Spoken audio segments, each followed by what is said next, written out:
All right, this is going to be a video tutorial on IR sensors as they pertain to most of the projects that I'm building. The first thing to note, though, is the breadboard projects are really not designed to be used as a permanent kind of a solution. They really should be transferred to a PCB of some sort. This is a solderable PCB. It works very similar to regular breadboards. If you'll notice on the bottom here, it has the patterns the same that you would see in a regular breadboard.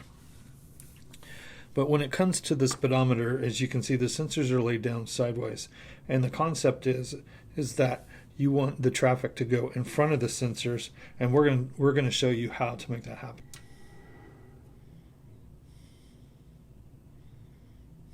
Right now, that you see here is a completed breadboard. This is part of either the workshop projects or the kits that you can buy online.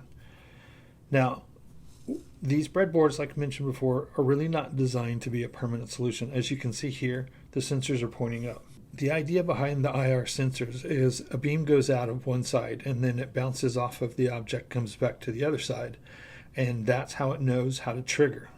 So when the locomotive is on this side, coming through the side here, it's not bouncing off anything, so it's not going to trigger. So what we have to do is we have to reposition these sensors in order for that to happen.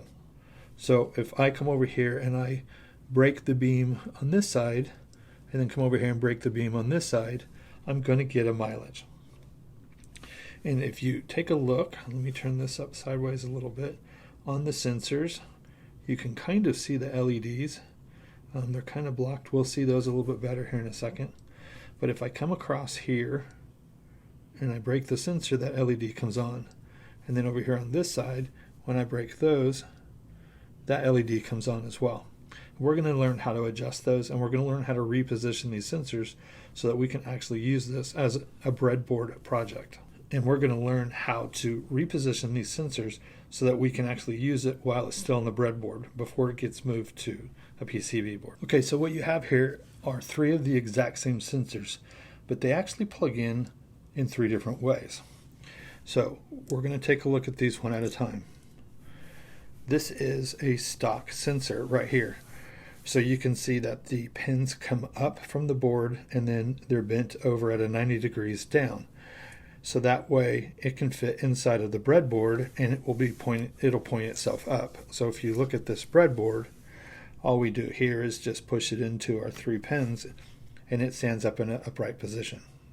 Now if you look at this sensor here, you'll see that the 90-degree pins have been straightened to go straight up right out of the top of the breadboard. And what that does is it allows us to put it in a flat position, inverted, without any soldering. So it'll go straight into the breadboard, just like that, and it will reach off to the side of the breadboard, and this is the way that we're going to do it first. Now, what you also see here is another sensor that has the pins have been removed, the stock pins that were that we saw earlier, like you see over here.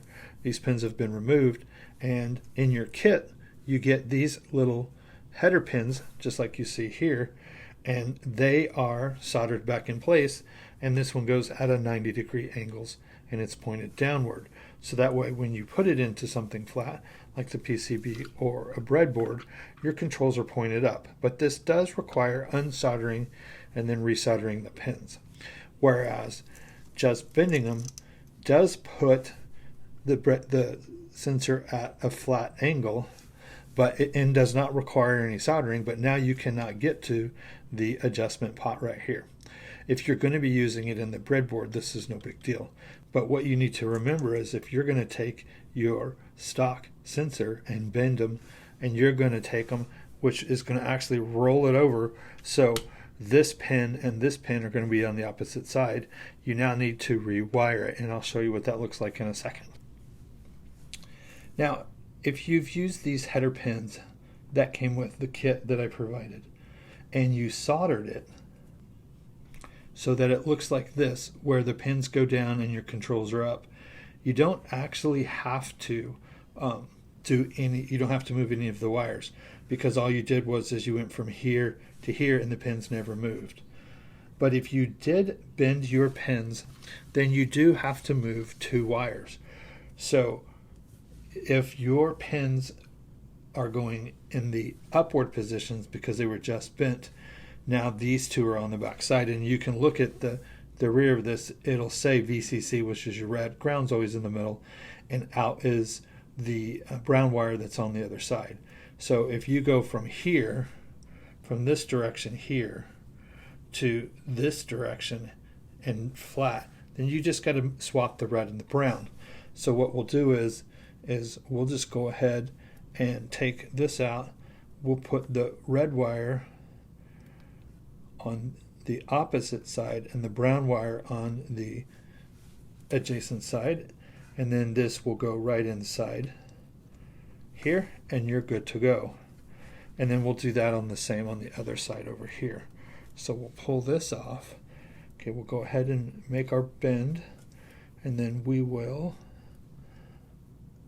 swap our wires out. Again, the black is always in the middle.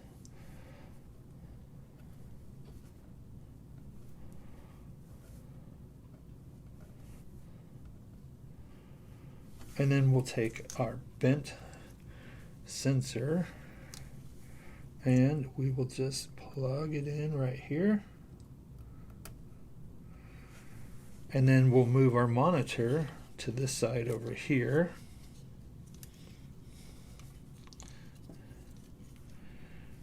And now we have a place where we can put this up against the track and our trains can run through here. So let's take a look at that.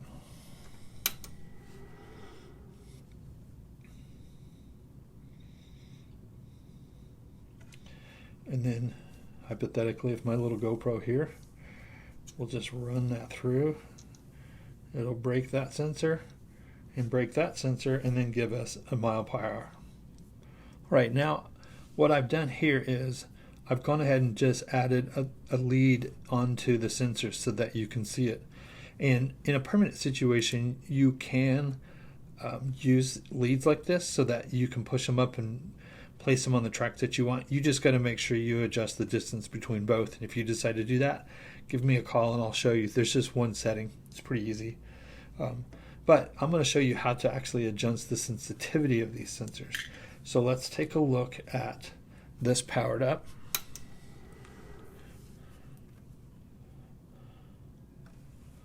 Okay, now if you notice right now we have one light on. That's actually what we're looking for.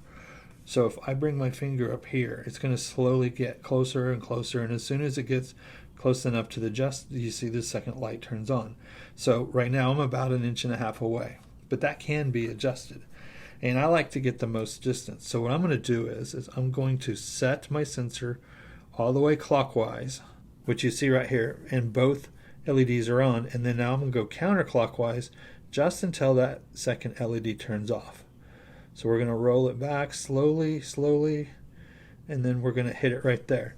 So now if I come over here, if I start getting close to the sensor, you can see now I'm quite a bit of distance away. So that's how you can adjust it. Sometimes it may be adjusted all the way clockwise when they come stock. You never know. So if it's all the way clockwise, then it's going to have to be super, super, super, super, super close before it's going to break that sensor. And actually it didn't even break it at that point. So we'll just start rolling it back until right there where we see it turn on. Then we'll back off a little bit. You got to make sure you can get it, back off just a hair. And now that you can put it there, and you can see that I've got a nice distance away, and that's going to work well. Now if you have something that's in the way, so if I bring, so look how far back that is. So that's a pretty good distance.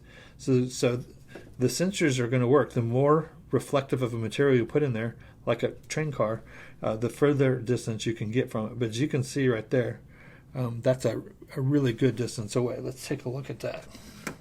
Okay, we're just going to push that ruler and see how far this simulated boxcar goes. Boom, right there. So we're about 3.5 inches away. 3.5, 3.25 inches away, and it shoots off.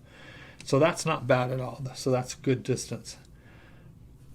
So now you know how to adjust your sensors for the most sensitivity.